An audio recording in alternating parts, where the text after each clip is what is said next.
Maintenant que j'ai terminé le custom d'Anya, attaquons-nous au custom de son chien Bond.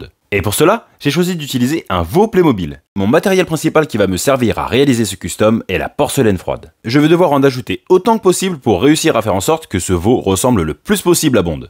Le souci, c'est que lorsque l'on manipule un custom dans ses mains, on a le risque de déformer ce que l'on vient de modeler. Donc je dois obligatoirement faire mes ajouts en plusieurs jours pour que la première couche sèche avant de venir en rajouter une autre par-dessus. De plus, en suivant mes références visuelles, je dois réajuster à la lime les parties qui sont en trop pour me rapprocher le plus possible du résultat que je souhaite obtenir. J'ai aussi choisi de rigidifier la structure de sa queue avec un fil de fer pour éviter qu'elle ne se casse.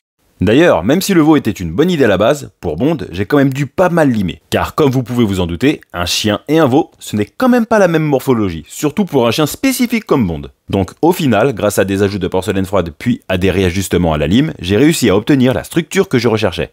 N'hésitez pas à me dire ce que vous en avez pensé dans les commentaires et ne ratez pas la dernière partie du custom de Bond dans la prochaine vidéo. Maintenant que j'ai écrit sa structure, il me reste à venir ajouter les détails, avec ma porcelaine froide pour sa tête, ses oreilles, puis sa queue, et à la peinture et au Posca pour ses poils, ses pattes et ses yeux.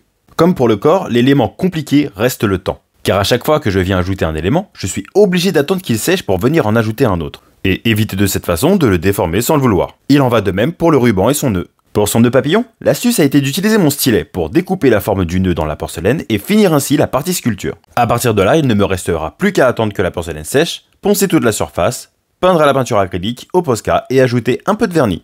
Je choisis d'ailleurs de peindre à la peinture acrylique presque toutes les parties pour plus de précision, car avec la pointe d'un Posca, il est difficile d'atteindre certains endroits comme le côté du nœud. Alors que la pointe des Posca, quant à eux, me permettent une meilleure régularité au niveau du trait. Ce qui fait que pour les yeux, ça facilite le travail. Et enfin pour finir, un petit peu d'acrylique au niveau des pattes. Et voilà, les customs d'Anya et Bond sont maintenant terminés.